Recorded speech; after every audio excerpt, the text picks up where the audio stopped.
वैचित्रमय श्रीक्षेत्र एहार प्रत्येकटी धूलिकणारे पूरी रही इतिहासर किछि अजणा कथा। सेथिमध्यरु निकटरे पालित होई जाइथिबा दोलवेदी रे दोलଯାत्रा अन्यतम।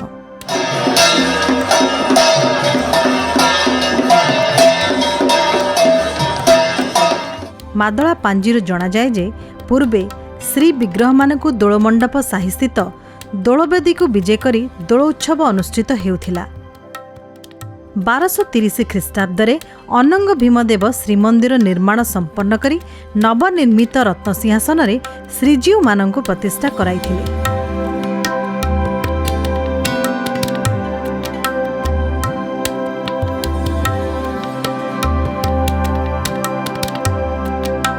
दोल उत्सव निमंते गोटे स्वतंत्र मंडप श्रीमंदिरर अल्प दूर निर्माण कराइथिले। सेही समयरु एही उत्सव उक्त मंडपरे हेउथिला। सेही मंडपटीर प्राचीन स्मृति बहन करी आज उक्त साहिर नाम दोल मंडप साही रूपे प्रसिद्धि लाभ करिछि।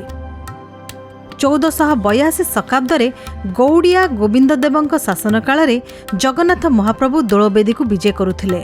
विशाल दारु विग्रह, विस्तृत बाहुजुगोल, कोटी कैबल्यनाथ जगन्नाथ महाप्रभु को नवा आनिबारे सेवक माने अनेक असुविधार सम्मुखीन हेउथिले। एहीपरि समय कौनसी कारणवशतः थरे ठाकुर माने दोली खेलिबा बेले हठात दोलीर गोटिए पट छिंडी पड़िथिला। फलरे जगन्नाथଙ୍କ विग्रहर गोटिए पट हातरे सामान्य आघात लागिथिला। पुणी फगु खेल जोगु श्री विग्रह मानक सौंदर्य मध्य नष्ट हेउथिला।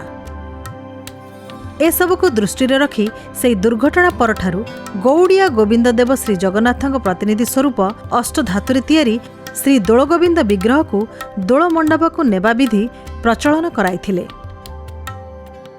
एही घटना परठारु मंडपर स्थान मध्य परिवर्तन करा जाई मंदिर बेढ़ाकु लगी उत्तर पूर्व कोणरे दोल मंडप निर्माण करा जाइथिला। एही विराट दोलवेदी जेउ स्थान रे आज दोल उत्सव पालन करा जाउछि।